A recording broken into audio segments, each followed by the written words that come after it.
Loh, Bupati bagaimana? Nggak ada tindakan waktu itu.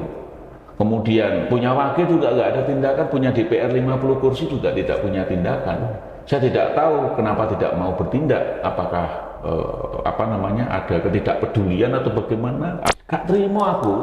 Gitu. Saya nggak terima kalau sampai benar dikucilkan dalam tanda petik ya, karena kasus 65 misalnya. Nggak terima aku. Gitu. Ya saya kira kalau dalam tempo yang 5 tahun gitu ya, atau bertahap, saya kira seluruh desa di Kabupaten Blitar ini air akan melimpah. Tidak perlu lagi kesulitan ini kemarau panjang atau enggak, karena sudah kita buatkan sumur-sumur. Kalau saya dipercaya jadi bupati.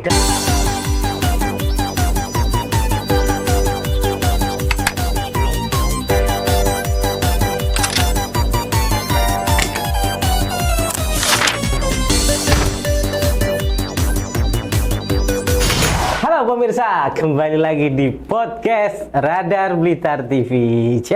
Iki siapa kita undangannya siapa iki? Pak Ganjar. Pak Ganjar ya, wah, spesial ya. Spesial. Oh, Jawa Tengah, Bos. Langsung Jawa Tengah ya. Nggak, jadi langsung Blitar. Oh iya, Ganjar lokalan. Waduh rambutnya. Seorang akademisi. Yoi. Oke. Terus doktor. Gus. Advokat. Advokat. Oke. Pengacara. Pengacara. Advokat emang jadi nih. Dikuliahin loh, betul loh ya toh. Dan katanya punya sahabat politik ya. Oke. Ini yang paling menarik adalah sahabat politik yang 4 bulan terakhir atau 3 bulanan ini sudah digadang-gadang, di gerilya. Sudah digadang-gadang dan sudah mendapatkan dukungan dari Crazy Rich Blitar. Tapi ini suaranya naik muntuk-muntuk liane wis bodo santer ini. Langsung kita sapa? Oke. Mas Priyarno. Assalamualaikum. Waalaikumsalam. Ya. Aku mau di disclaimer. Kon ngomong kok jenenge Mas Supriyarno. Siap. Mas Supriyarno, Ya. sehat? Sehat. Alhamdulillah Siap. Sehat lahir batin. Nggih. Ya. Kemudian sehat material dan imaterial. Oh, Dan yang tidak kalah penting, sehat atas dan bawah. Iki ya Jadi toh. advokat itu harus memiliki jawaban kalau pertanyaan saya harus seperti itu, lengkap, harus lengkap. Karena menghadapi masalah ya. Masalah orang lain ya. Advokatnya ya ndak gemen-gemen cahi. Advokatnya kelas nasional. Mas Supriyarno, Ya. ini kok digadang-gadang sudah dapat dukungan dari Crazy Rich untuk tapi kok belum aja muncul ini rekom gitu. Tapi sebelum ke situ kita membahas sosok dulu Ya, gitu. boleh. Siapa toh sebenarnya Mas Supriyarno ini? Mas Supriyarno, aku kok nyeluk Mas Supriyarno kok kayak anu ya, Mas Pri. Iya, Mas Pri. Asli Blitar ya? Asli Blitar. Siap. Ya. Bisa diceritakan mulai lahir, masa kecil, pendidikan Wih. gitu. Teman-teman ini pengen kepo, cacah julid gitu. Iya, Oke. saya lahir di tahun 70. Oke. Dan satu-satunya tempat kelahiran yang istimewa itu ada di Sukoharjo, utaranya Pasar Legi itu ada rumah sakit kecil milik tentara. Istimewa waktu itu. Oke. Saya sama bapak dan ibu saya dibawa ke sana, katanya begitu. Terus istilahnya masa kecil ada di mana, terus pendidikannya bagaimana, kok sampai menjadi S3 gitu, dokter gitu. Katanya juga menjadi salah satu dosen, ya, salah satu dosen di universitas terkenal di Blitar. Monggo Pak, monggo Pak. Masa kecil saya di selatannya, belakangnya Koramil Kota. Lalu sama bapak diajak pindah di Jalan Jati. Di sana sampai remaja, ya kan, sampai kuliah pertama kali di jurusan bahasa Inggris. Lalu adrenalin di dalam itu nggak cocok lah ya, nggak matching dengan ini. Akhirnya saya kuliah lagi S1. Lalu berlanjut di S2 di Universitas Indonesia Jakarta. Jurusan hukum. Linear, S1-nya, S2-nya, sama S3-nya juga ilmu hukum. Oke. Tepuk tangan, coy. Alhamdulillah. Terus artinya Anda pendidikan dan juga karir, gitu. Anda kan S3, otomatis kan yo sejalan setapak. Karir jenengan sebagai advokat niku capaiannya apa saja, Mas Pri? Banyak ya. Jadi menyelamatkan aset orang Oh, yang jumlahnya tidak kecil ya. Kemudian ada yang kaum lemah kita bebasin dari kriminalisasi, ya kan?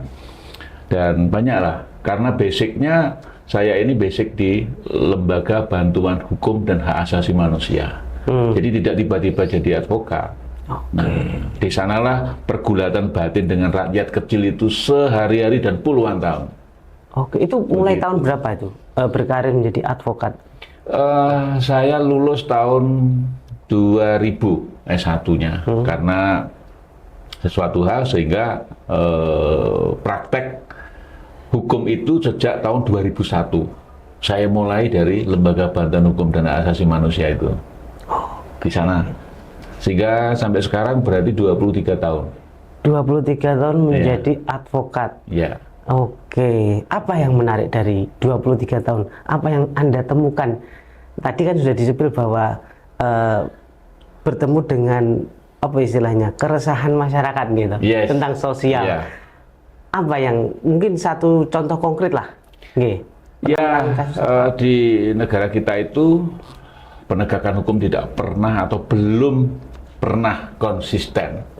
Dan saya pada posisi memperjuangkan konsistensi itu. Makanya sudah puluhan aparat hukum yang kecewa dengan saya, mungkin marah dengan saya, bahkan mungkin puncaknya benci sama saya. Karena saya mengajak untuk konsisten. Realnya di situ.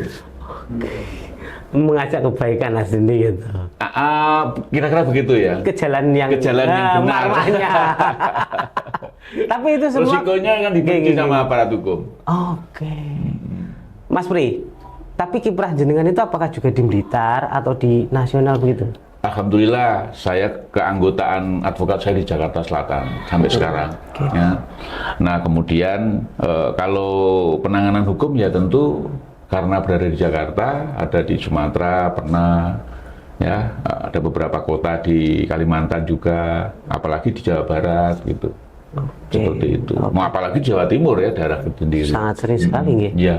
Pernah mungkin di Jawa Timur kita kan kalau di Paling gawat sih. koran ya, atau kalau di koran kan dengan asas apa kuwi jenenge rukun iman Jawa Pos ya, kedekatan. Nah, yang paling dekat itu contoh konkret kasusnya yang pernah jenengan advokasi itu apa? Nggih. Kalau yang membanggakan Nggih. ketika saya jadi pengacaranya juara tinju dunia. Wih. Siapa? Mike Tyson? Bukan. Itu kan orang Amerika. Mike Tyson. Juara tinju dunia sama namanya Muhammad Rahman. Oke. M. Rahman. M. Rahman. Oke, bisa di-spill sedikit itu. Gimana? Nggih, di-spill sedikit ya. Spill dikit dong. Bagaimana waktu jenengan istilahnya Kasusnya kasusnya seperti apa? Terus kiprah jenengan di mana ngoten? Jadi pada saat itu puncaknya M. Rahman umur juga sudah mulai memuncak, kemudian ada batasan ya, ada batasan layak untuk bertanding dan tidak, lalu ada berat badan yang pada kelasnya itu semi-semi bisa tidak masuk klasifikasi dengan lawannya yang dari Meksiko waktu itu, tahun 2006. Umar Soto dari Meksiko namanya. Oke. Nah, tapi betul akhirnya pada saat timbangan, nah itu ada selisih 1 on waktu itu. Nah, di situ peran saya. Insting pengacara sekaligus wah bagaimana jangan sampai gagal ini klien saya untuk bertanding kan. Nah, akhirnya selisih 1 on itu saya minta kepada panitia untuk melepas CD-nya Wah. Wah, ini para gadis-gadis Iya. sudah membayangkan ya toh. Jangan dibayangkan. Jangan dibayangkan. Iya kan? Ini kameramen bayangnya berai. Lanang kalau bayang nih. Nah, sudah dilepas ya, lalu masih ada selisih lagi. Oke. Karena kalau ini batasan maksimal dari suatu timbangan yang waktu itu kelasnya, nah sehingga selisih itu pun akhirnya waduh ini saya lepas semuanya gitu, saya minta lepas kemudian disetujui dilepas tapi kok masih ada selisih gitu kan. Insting saya waktu itu wah jangan-jangan apa karena karpet ya ini, karena timbangan itu kan karpet di hotel waktu itu di Syahid waktu itu kan ada apa hotel atlet bukan Syahid, hotel atlet itu kan apa ya semacam Tebel gitu ya? tebel terus tertekan kan bisa ini. Embus-embus Nah, gitu. Apa gara-gara ini gitu ya. Tapi secara teknologi atau apa nggak ngerti saya. Wah benar apa enggak. Cuma insting aja. Wah gara-gara karpet nih kira-kira gitu. Saya usul ke panitia. Karpetnya lepas untuk timbangan itu. Nah bener. Begitu ditimbang itu pas ngepres bener. Oh. Kilogramnya berat badannya M. Rahman itu. Akhirnya boleh bertanding dengan Umar Soto karena krunya Umar Soto gak keberatan. Tadinya selisih 1 on tadi yang pertama kali hampir nggak setuju kelebihan berat badan. Memang sportivitas itu harus dijaga ya. Tapi kalau kayak gitu kan semacam bukan kesalahan dari M. Rahman sendiri. Bukan. Dan itu waktu itu tegang karena memang kalau sampai beneran kelebihan tuh nggak, ini kan batal. Gatal karena kelebihan sudah masuk kelas beda gitu. Oke. Dan Anda mampu membuktikan ya toh. Hal yang seharusnya benar ya benar, yang salah ya salah. Tapi itu Kira-kira begitu. Oke, istimewa. Aplausen no. Aplausen no. Speechless. Speechless. Dengan cerita. Terpesona. Tapi menang waktu itu M. Rahman. Menang juara dunia kelas B IBF ya, IBF. Sampai dipanggil oleh presiden. Betul. Oke, sebuah capaian lah. Kalau seandainya berandai-andai seandainya memang karpetnya penggandeng kono ya toh. Ini tapi ya garis Tuhan karpetnya penggandeng kono ya ndak dipanggil dan ndak bermain ya. Iya situ menang. Tapi tidak dipanggil karena saya minta aja. Wah, itu ada upaya lagi. Lu ada upaya. Saat begitu menang, akhirnya kan Menteri Olahraga Pak Adi Aksa Daud waktu itu naik ring, ya kan. Kemudian ada ketua tinju itu di Indonesia Pak mantan KSHD ya kan. Nah jejer gitu. Dan kebetulan saya berada di sebelah kiri saya ini Pak Menteri Adi Aksa Daud. Beliau kan sebelum jadi menteri kan pengacara juga, atau DPR tapi profesinya kan pengacara juga Pak Adi Aksa Daud. Nah akhirnya saya bisikin beliau, Pak Menteri, bahwa sejak Indonesia merdeka sampai sekarang, sejak Presiden Soekarno sampai Pak SBY sekarang, belum pernah juara tinju dari Indonesia dan juara tinju dunia belum pernah dipanggil Presiden, belum pernah mendapat penghargaan dari Presiden. Masa iya? Iya, beneran, belum pernah. Oke, nanti saya sampaikan ke Pak SBY. Nah, gitu. Itu memang jenengan istilahnya celebung atau apa, memang riset dulu atau memang istilahnya gaya-gaya apa bingung kayak gaya odo-odo. Enggak, terencana karena memang waktu itu bersamaan dengan yang dapat petinju dari Semarang, siapa itu? Lupa. Akhirnya dua-duanya dipanggil. Dan waktu itu yang dari Semarang itu masih latihan di Australia, sehingga pada tanggal yang ditentukan oleh Pak SBY itu nggak bisa hadir. Yang hadir hanya M. Rahman dan pengacaranya. Tangan nih Pak, tangan. Dan istimewanya Yes. diundang di istana itu, diundangnya di istana loh, bukan misalnya di rumah di Keas waktu itu ya, bukan di istana. Atau di Pacitan misalnya. Apalagi di Pacitan ya, enggak di istana. Di istana lalu apa acaranya? Makan siang. Keren. Jadi situasinya makan siang setelah rapat sidang kabinet. Jadi kita tamu presiden, tapi yang hadir adalah menteri kabinet. Istimewa. Wih, istimewa. Ah, Istimewa.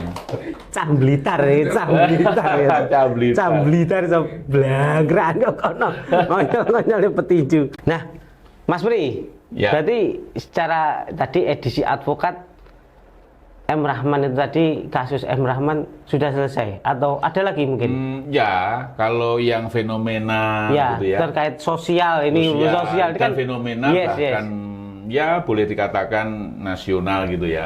Itu banjir Kanal Timur Jakarta. Itu yang dampingin saya itu sepanjang 13 km itu. Penggusuran. Iya, kan itu kan proyek nasional yang sejak tahun 70-an sudah dicanangkan oleh Presiden Soeharto, tetapi tidak pernah terlaksana. Oke. Pada zamannya Pak SBY dilaksanakan. Nah, masyarakat ini kan resah tuh. Resah pada saat itu ganti ruginya. Oh. Nanti kalau ganti ruginya benar-benar rugi, nah masyarakat nggak mau. Nah, akhirnya ya kebetulan salah satu anggota Komisi 5 DPR RI tahun 2004 2009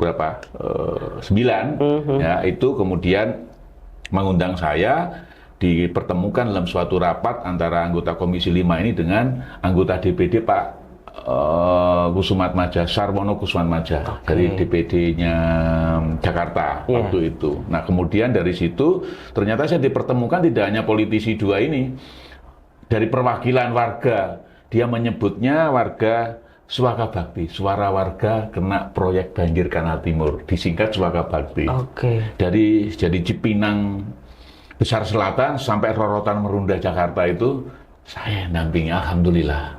Dan itu sosial murni. Peran Anda. Ya ini kan dampingin, jangan sampai memastikan misalnya kayak tanahnya, memastikan sampai pada ganti kerugiannya. Dan waktu itu kan ada kegamangan kalau membayar kelebihan dari NJOP, nah itu kan dicurigai korupsi, menguntungkan orang lain.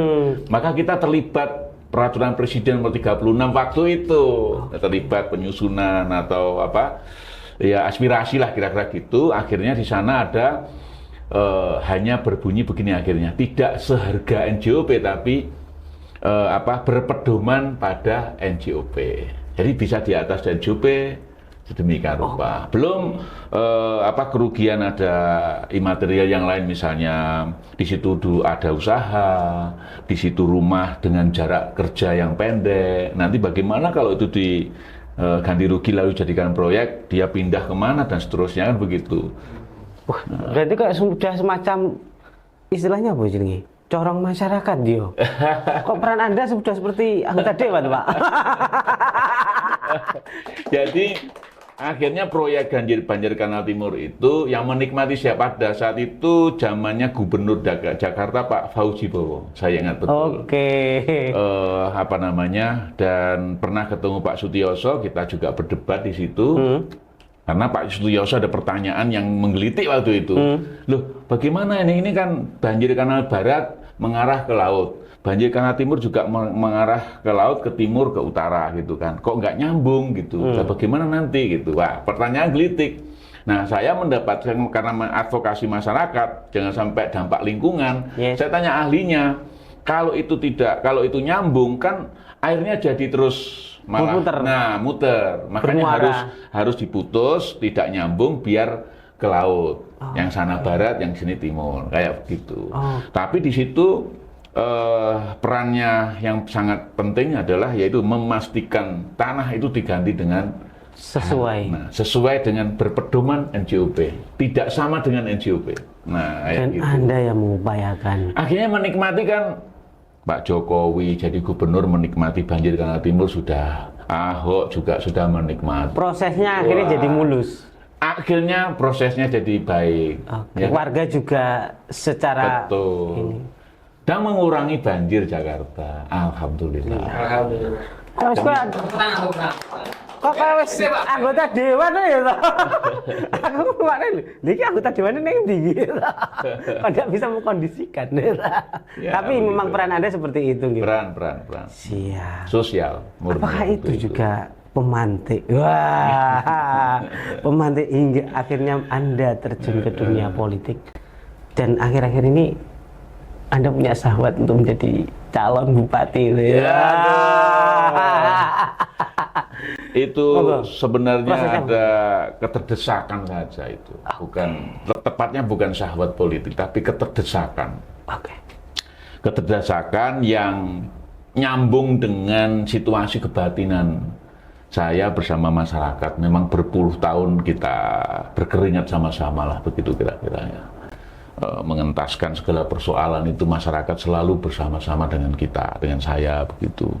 Sebenarnya dalam diri saya itu pengen protes, ya kan? Kan ada bupati, ada wakil bupati, ada DPRD. Tapi kenapa kondisi masyarakat kalau ada persoalan kok ke saya? Nah, Oke. Kondisinya memang saya bagaimana, Pak? hobi, Iya, iya. saya hobi menerima masalahnya, saya hobi memberi solusinya. Tetapi kan dalam benak saya mestinya kan ya jangan terus-terusan masyarakat susah, kan begitu. Bukannya saya terus-terusan membantu, tidak. Saya hobi saja, hobi membantu, senang. Tapi melihat terus-menerus ada penderitaan, kekeringan misalnya di Blitar Selatan, di daerah saya itu, saya kan menikah dengan perempuan yang sangat cantik jelita. Keren ini, ya kan? Itu Mojorejo Wates Blitar. Saya puluhan tahun itu melihat tidak kondisi. pernah melewati jalan itu baik, ya kan? Yang pertama, yang kedua tidak pernah melihat yang namanya persawahan atau tanaman pertanian itu kemudian 3 bulan atau 4 bulan sekali panen, enggak, selalu menunggu hujan. Nah, padahal kalau saya bupati, gitu kan. Ya udah, kita bikin aja itu sumur-sumur, kan begitu. Kita kita eksplorasi air dalam tanah, kita angkat untuk mengairi sawah-sawah di pertanian. Kan begitu mestinya. Berapa sih harganya? Paling 200 juta per sumur. Kalau satu desa taruh kata membutuhkan 10, berarti kan cuma 2 miliar. Uang kita APBD berapa? 2,7 triliun. Bisa cukup, Pak ya? Ya, saya kira kalau dalam tempo yang 5 tahun gitu ya, atau bertahap, saya kira seluruh desa di Kabupaten Blitar ini air akan melimpah. Tidak perlu lagi kesulitan, ini kemarau panjang atau enggak. Karena sudah kita buatkan sumur-sumur. Kalau saya dipercaya jadi bupati. Dan itu selalu istilahnya keluhan-keluhan itu selalu di Anda. Loh iya, bertahun-tahun itu. Mulai dari kapan, Pak, Anda menerima keluhan warga yang seharusnya bukan? Kalau tepatnya sejak tahun 2001. 2001. Itu kayak gini, bangga oleh keluhannya Bu aku ada di bupati gitu. Ya. Toh, bupati ini naik di toh jane. Kan sama seperti kasusnya di Banjir Kanal Timur tadi. Aduh. Jadi kelompok-kelompok tani saksinya, ya kan, saksi nyata. Mereka benar-benar berkeringat, benar-benar bersama-sama dengan saya. Ketika pupuk langka pernah, pupuk subsidi langka. Loh, bupati bagaimana? Nggak ada tindakan waktu itu. Kemudian punya wakil juga nggak ada tindakan, punya DPR 50 kursi juga tidak punya tindakan. Saya tidak tahu kenapa tidak mau bertindak. Apakah ada ketidakpedulian atau bagaimana? Apa kesulitannya yang paling dihadapi itu juga tidak ada solusi? Saya nggak tahu. Tapi ketika mereka ngeluh sama kita, saya ciptakan langsung situasi yang sifatnya force mayor. Kan? Force mayor itu mereka saya ajak bersama-sama turun ke jalan. Tapi sebelum saya ajak, saya mengkondisikan ada pabrik-pabrik pupuk yang menghasilkan pupuk Busri, apalagi ya, yang nama-nama pupuk yang subsidi itu, saya kontakin semua dan saya gampang aja ngontak. Ternyata kok diterima ya, gampang itu sebenarnya nggak susah. Sebenarnya bisa gitu. Bisa itu ternyata. Nah kemudian udah saya menciptakan situasi force mayor, tapi saya siapkan itu pupuk-pupuk itu. Nah supaya apa? Nah supaya ada penggelontoran itu berdasarkan keadaan terpaksa, keadaan yang kahar gitulah, darurat gitu. Supaya ada karena ini pupuk subsidi biar si pabrik atau distributor itu tidak ada kesalahan, bahkan pemerintah daerah biar tidak salah. Gitu. Karena sesuai undang-undang. Nah, akhirnya surplus. Jadi bukan lagi kekurangan, tapi malah justru berlebihan. Berdampak, Pak. Kenapa? Berdampak di hasil panen. Ya jelas, pasti mudah mendapatkan. Petani itu simpel kok, ada bibit bagus, pupuknya ada, mereka sudah tidak kesulitan. Karena tanah di Blitar ini tanah yang subur. Kalau yang Blitar daerah utara, nah itu memang agak subur dibanding yang selatan. Harus ada effort yang lebih. Ya ada effort yang lebih. Pembandingnya kalau di selatan itu per desa taruh kata ada 10 atau 15 sumur, maka mungkin kalau di daerah utara mungkin ya di bawahnya lah. Oke. Gitu.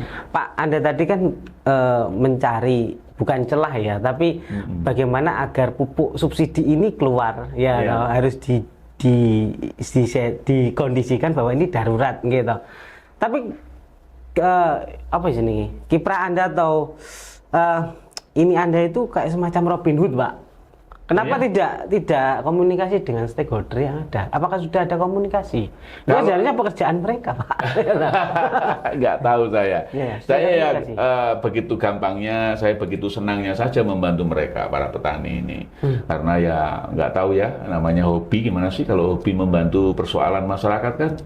Hobi itu sudah nggak ada batasan itu. Nggak pernah ada, beneran ini, nggak pernah ada satu mengharapkan imbalan atau misalnya ada nanti kalau begini sekian nggak ada. Jadi, prosentase atau apa? Apalagi nyangkut prosentase tidak ada, nggak pernah saya. Itu dari satu sektor, Pak.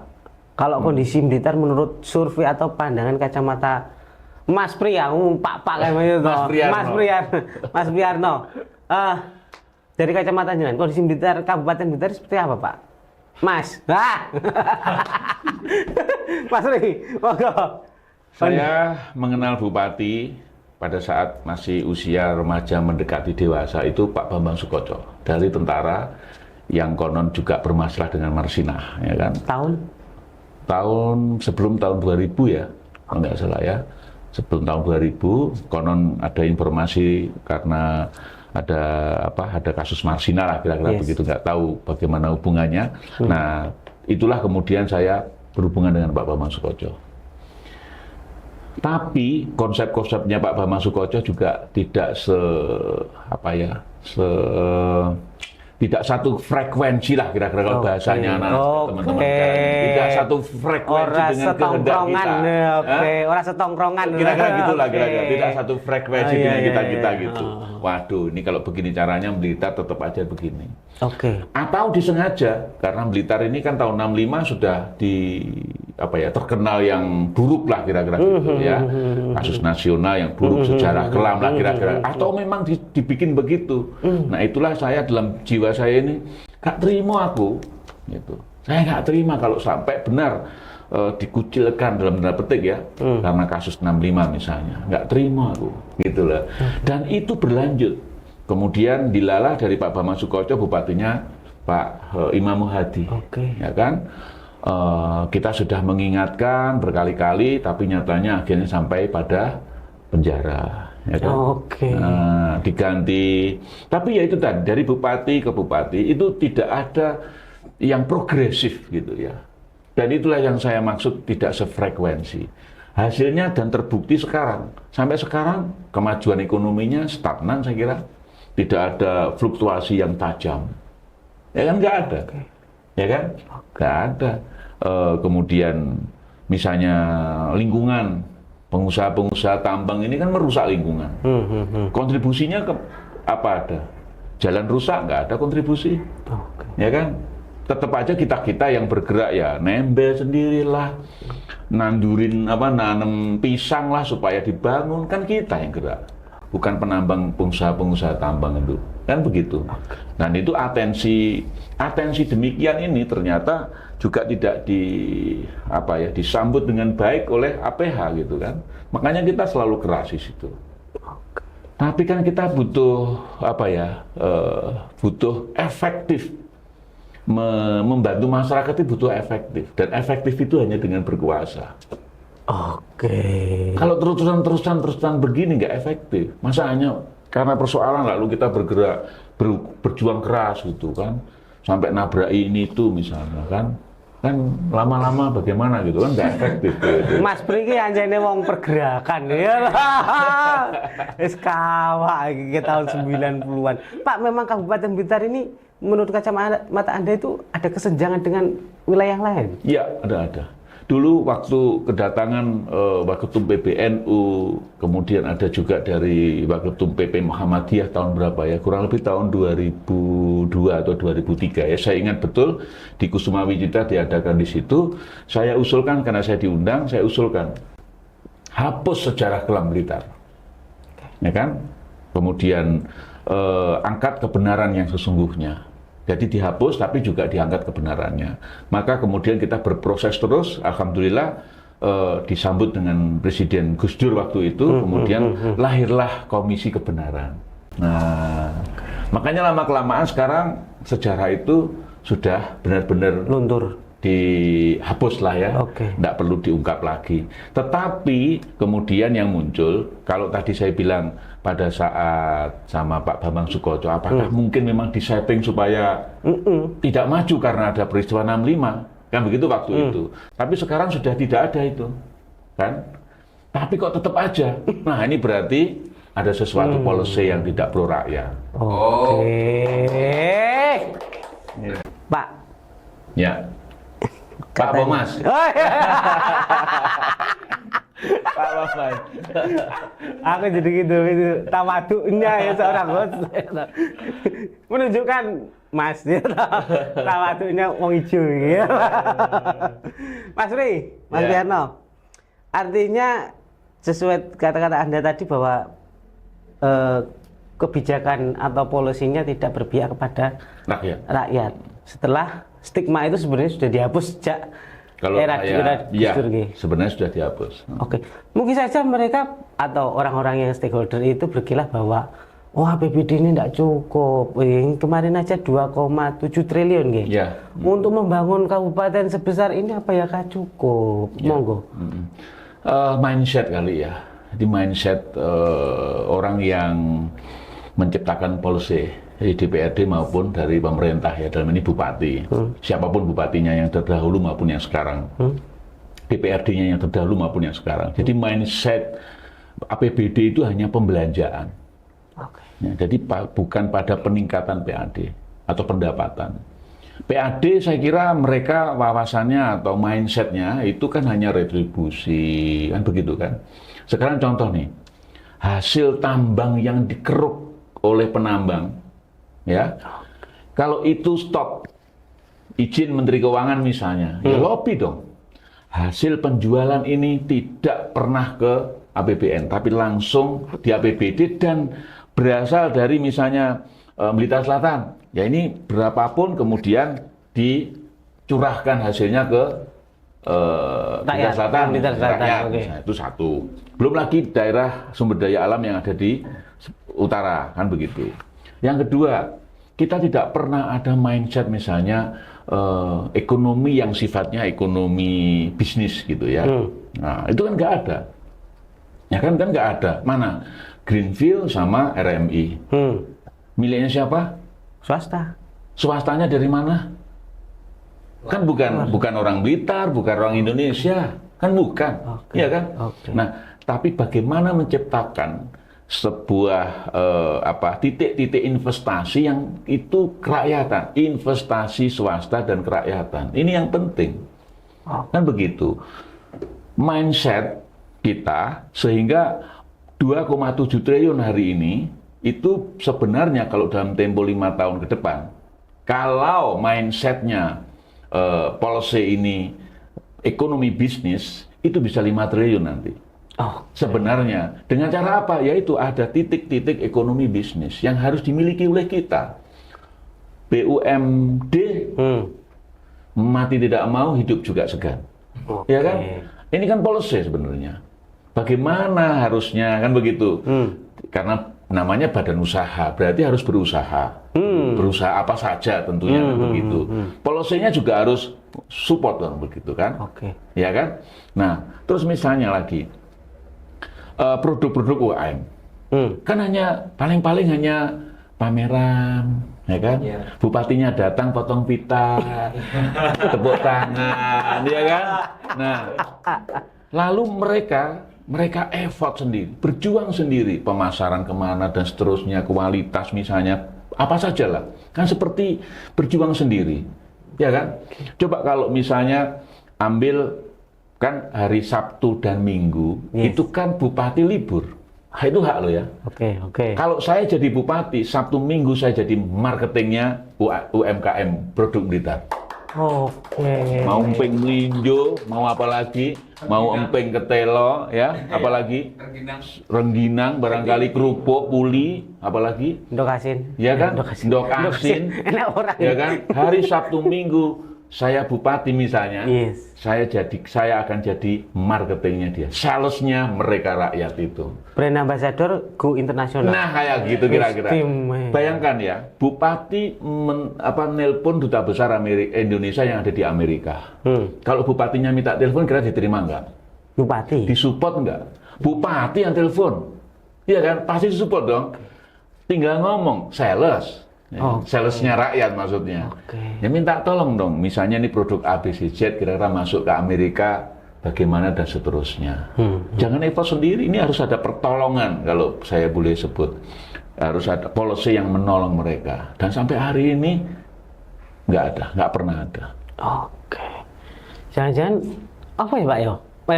Maksudnya apakah mereka tidak punya nomor orang-orang luar negeri itu kira-kira? Saya tahun ketika jurnalis pasti tahu ya, bahwa tahun berapa itu TKI yang ada di Malaysia kemudian diusir di Nunukan, ditempatkan di Nunukan.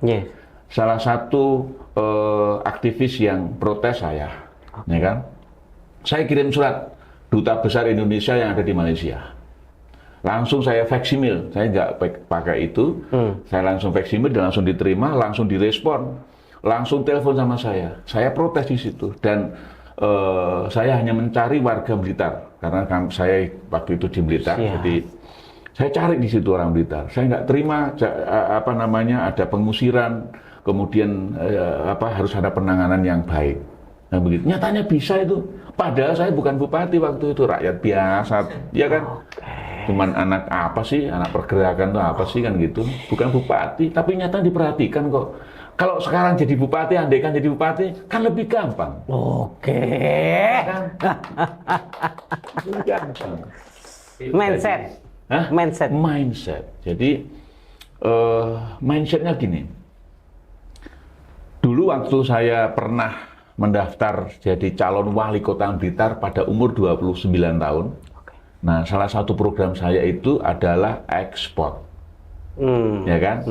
Kota Blitar menjadi pusat sentralnya ekspor dari daerah-daerah lain. Etalase. Ya, semacam itulah kira-kira. Jadi pemerintah turut menangani barang produk-produknya warga kota maupun daerah-daerah lain. Kita punya jaringan, ya kan? Umur 29 tahun, alhamdulillah saya punya jaringan di pusatnya di Singapura, ya kan? Nah, ini kita bantu ekspor. Nah, sekarang kalau misalnya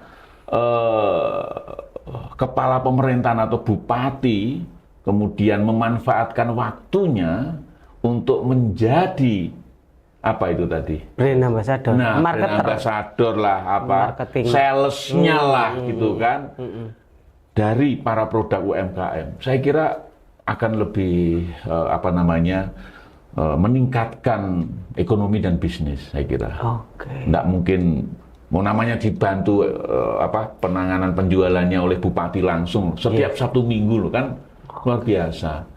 Iya kan? Luar biasa. Jadi SPB, Sales Promotion Bupati. Kalau sekarang SPG ya? Aku enggak wani itu. Oh iya betul. Jadi SPG. Sales Promotion Bupati. Yes. Oke, artinya mindset. Sudah temu Pak ya? Simpulnya di mana? Ya, mindset itu. Oke, Pak, tapi Bupati kan jabatan politis ya. Iya, iya. Bupati jabatan politis. Gimana Pak upaya Anda untuk masuk ke dunia politis ini? Anda kan tidak apa istilahnya tidak harus atau nggak menggebu-gebu saja. Kan ada yang namanya manuver-manuver politis, effort-effort di politik ini loh Pak, untuk memuluskan Anda untuk menjadi bupati ini bagaimana Pak? Pengen tahu aja atau pengen tahu banget? Iya. Anak kekinian ya. Nah, Mas Pri, Ya. Mas Priarno, bagaimana effort Anda? Ini Anda bukan aktivis lagi, ya toh. Anda harus memposisikan sebagai politisi. Ya. Nah, jadi ternyata pergerakan aktivis sosial kemasyarakatan tidak similar ya dengan politik praktis. Oke. Wah, ternyata politik praktis itu lebih rumit dibanding memberi solusi dan itu bermanfaat bagi masyarakat. Ini kalau sudah menyangkut politik praktis begitu, tampaknya ini gimana ya, seni tersendiri lah begitu. Dan saya menikmati betul. Jadi di DPC, saya daftarkan lewat PDI Perjuangan. Siap. Ya, di DPC, nah tampaknya ketua DPC tidak berkenan ini. Tampaknya tidak berkenan. Buktinya, nah, yang muda daftar, beliau juga daftar. Oke, padahal kemarin sudah punya statement bahwa tidak akan maju. Iya, Oke. betul. Jadi bikin kecewa banyak pihak, ya kan. iya, iya. Nah, termasuk abah saya juga. Maksudnya abah ideologis. Ya. Siap. Ya. Nah, akhirnya ya sudah. Tampaknya saya tidak dikehendaki oleh DPC atau tepatnya seperti itu. Ya tentu effort yang lain, ya sudah. Yang menentukan kan DPP. Saya pengen ya udah DPP dulu. Ntar kalau sudah DPP setuju, baru nanti turun ke DPD, kita komunikasi, soan ke sana, soan ke sini, gitu kan. Nah ini effort ini ternyata wah lebih berat dibanding memenangkan pemilu nanti. Level beratnya justru malah mendapatkan rekom. Ini. Effort untuk politik seperti itu. Belum lagi betul Mas. Jadi kualitas, kapasitas, kapabilitas itu Isi tas, Pak. yang terakhir isi. Nah, jadi perjuangan dengan keuangan ini sekarang harus menyatu. Perjuangan tok di pergerakan tadi itu, Oke. kalau di tingkat politik tidak ada keuangan nggak jalan. Oke. Tapi juga sebaliknya, keuangan saja tanpa track record positif masyarakat dari perjuangan juga kurang bagus lah, kira-kira begitu. Sehingga effort saya itu ya dari banyak tokoh yang membantu, kemudian belum lagi ulama ya, sampai Ketua PBNU Profesor Mukri juga turun untuk mensupport saya gitu kan. Belum lagi ulama Blitar sini gitu. Nah, jadi ya sudah effortnya membangun komunikasi, kemudian meyakinkan ideologi, idealisme, nasionalisme, program visionernya, kerakyatan kita tonjolkan. Jadi yang mengemuka sekarang, para kandidat yang mengemuka sekarang, tampaknya masih saya yang pro rakyat. Anda berani mengklaim bahwa sudah mengkondisikan ya toh. Mengkomunikasikan ya toh. Mengkomunikasikan lah. Ini level dewa ini. Anda sudah mengklaim mengkomunikasikan dengan masyarakat elemen di Kabupaten Blitar ini. Ya, alhamdulillah. Oke, sudah seberapa persen Pak dukungan di Kabupaten Blitar ini? Alhamdulillah, jadi yang sekarang solid dan menanti rekomendasi dari partai itu ada 32 relawan. Oke. Ada yang relawan itu by name by address. Tapi juga ada yang sifatnya memang organisasi yang organisasi massa lah begitu kira-kira. Jadi 32. Ada agensi ada. Kemudian milenial juga ada. Emak-emak juga ada. sopir, kernet, petani, pedagang, apalagi itu sudah berpuluh tahun kita berkeringat bersama-sama. Itu juga Tokoh agama? ada jaringan pesantren, ya, ada jaringan pesantren. Apa namanya? Jumlahnya 32 Oke. yang sudah berkomitmen kepada saya. Oke, tinggal menunggu surat sakti. Surat sakti dari langit itu tadi. Pak Nun Sewu. Artinya 32 elemen masyarakat. Yang ada di Blitar. Nanti apakah tidak ada kesulitan ketika Anda menjadi bupati, istilahnya kompromi-kompromi apa seperti yang Anda janjikan kepada beliau-beliau atau tokoh-tokoh itu? Dari sekian itu kan ini 32 elemen ini kan manifesto dari keadaan sosial masyarakat dengan segala problematikanya, dan itu sudah apa namanya tercover dari apa yang saya sebut sebagai visi misi dan program yang sudah saya buat. Kalau nanti dikasih surat sakti, nih tinggal realisasikan. Kayak begitu. APBD kurang, kita carikan, kita kembangkan, kita tingkatkan melalui produktivitas. Dan itu tidak sulit, insya Allah.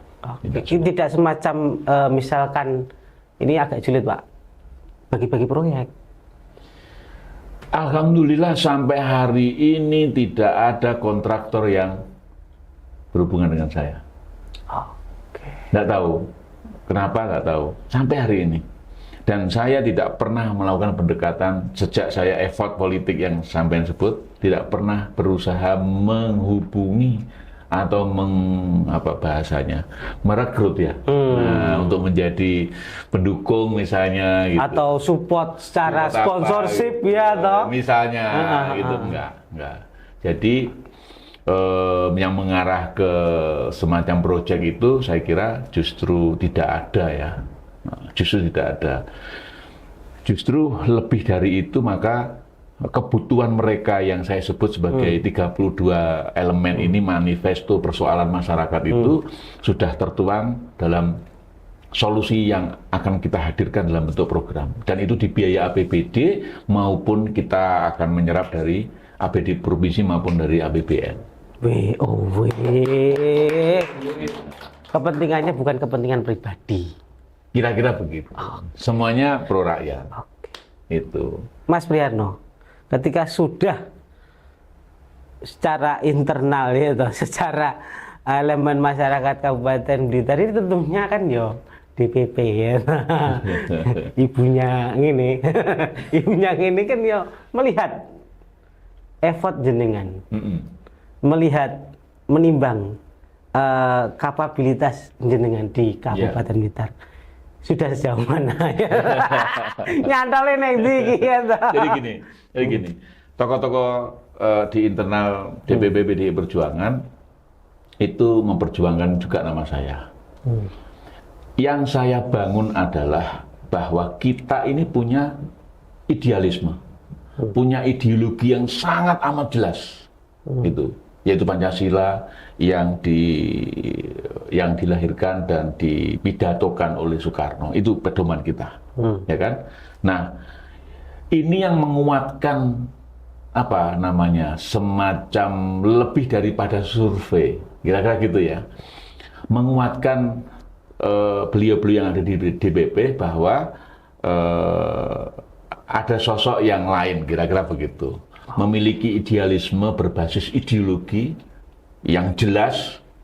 Kemudian saya sebut waktu saya dihubungi oleh Desk Pilkada Nasional itu bahwa Blitar adalah harga diri PDI Perjuangan Bung Karno dan Megawati. Kalau sudah menyebut harga diri, bayangkan aja apa yang ada di dalam benak saya dan pergulatan batin saya. Harga diri Bung. Harus menang. Kok Anda sudah Anda bisa mempunyai statement seperti itu? Apakah Anda ini anggota lama? Jangan-jangan anggota baru gitu. Perlu dibuktikan ya toh. Mas, saya tahun 1996-97 itu sudah jadi aktivis di PDI Belum PDI Perjuangan ya, waktu itu masih PDI. Nah kemudian sedemikian rupa dan waktu itu ada seorang profesor yang salah satunya adalah pengurus DPP, waktu itu menjadi salah satu orang dekatnya Ibu Megawati, dan saya dekat banget sama beliau ini, Profesor Dimyati Hartono namanya. Kami berdua sering sharing soal-soal ketatanegaraan, apalagi saya sampai kuliah di UI Jakarta, semakin intens memperbincangkan kebangsaan itu. Nah kemudian dari situ maka mereka tahu atau apa istilahnya itu memahami lah kira-kira begitu. Dan tahun 99 itu saya mendirikan yang namanya Himpunan Insan Pencinta Bung Karno yang fokusnya ada pada ajaran-ajaran Bung Karno. Nah kayak begitu. Ini yang jadi fokus sampai saya sekarang. Gitu. Jadi kalau soal-soal kebangsaan, apalagi kedaerahan lokal, Blitar begini, bagaimana di tingkat percaturan nasionalnya, bahkan mungkin kemungkinan ke jalur-jalur internasionalnya bagaimana, alhamdulillah saya memiliki pengetahuan itu. Dari ajaran Bung Karno itulah saya mengetahui jalur-jalur itu. Dan di PDIP ya, di PDIP inilah Anda berlaku. Insya Allah. Oke. Insya Allah. Oke, terima kasih Pak Mas Priyarno. Sama-sama. Kita bikin menggantung. Minum kopi warnanya ireng. Wih, cakep. Yo. Sing dadi bupati wonge Ganteng. iya. Juga aku nanti ngomong. Oke, terima kasih. Jangan lupa. Oke, terima kasih. Jangan lupa komen, like, dan subscribe. Komennya jangan biasa-biasa saja karena bakal didengar oleh calon bupati. Terima kasih. Ciao.